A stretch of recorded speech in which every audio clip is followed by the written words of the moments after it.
Pemirsa, menjelang pelantikan Bupati dan Wakil Bupati terpilih, Satuan Polisi Pamong Praja Satpol PP Kabupaten Timor Tengah Utara melakukan penyemprotan disinfektan area gedung kantor Bupati.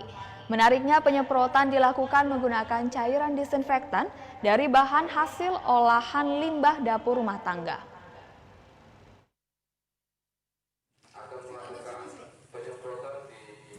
Menjelang pelantikan Bupati dan Wakil Bupati Timor Tengah Utara, pihak Pol PP setempat melakukan sterilisasi gedung kantor Bupati, termasuk ruang kerja yang akan ditempati oleh Bupati dan Wakil Bupati terpilih.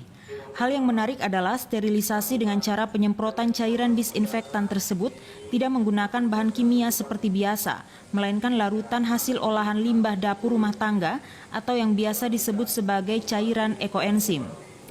Augusto Solakana, Kasat Pol PP Timor Tengah Utara mengungkapkan, cara terbarukan ini hasil kolaborasi dengan tim ekoenzim NTT.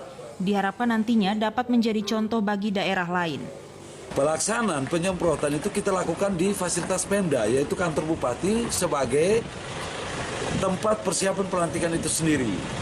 Yang berikutnya, kita sejalan dengan momentum Hari Sampah Nasional, di mana hari ini seluruh OPD di tingkat kabupaten melaksanakan kerja bakti dalam konteks penanganan sampah di dalam kota sekaligus memperingati Hari Sampah Nasional.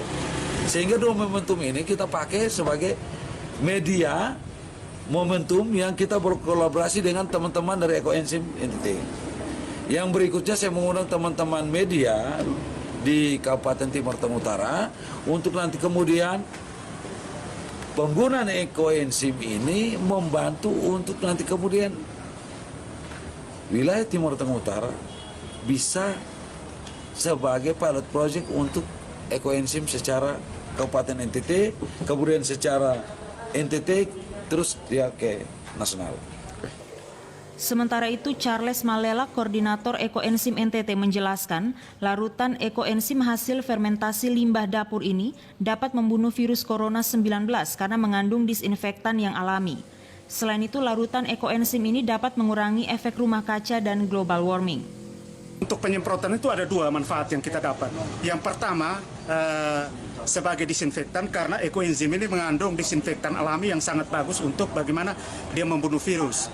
Itu salah satu hal yang paling penting. Yang kedua, ketika kita menyemprotkan ekoenzim akan terlepas oksigen yang ada di ekoenzim akan terlepas ke udara dan mengikat oksigen yang ada di udara sehingga membentuk O3. Nah, O3 ini sangat bagus, salah satu lapisan di atmosfer yang sangat bagus untuk memfilter sinar matahari yang datang ke bumi. Sehingga apa? Kalau semua orang melakukan ini berakibat pada gas ozon yang ada di atmosfer. Akibatnya dengan sendirinya kita membantu untuk mencegah pemanasan global. Itu inti dari penyemprotan.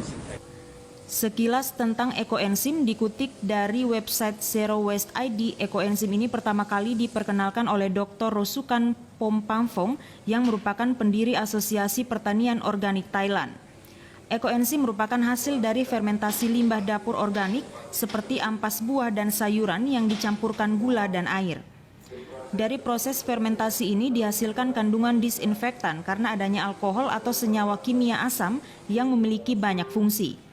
Cairan ini bisa menjadi pembersih rumah maupun sebagai pupuk alami dan pestisida yang efektif. Dari Kabupaten Timor Tengah Utara, Joseph Praso, TVRI NTT.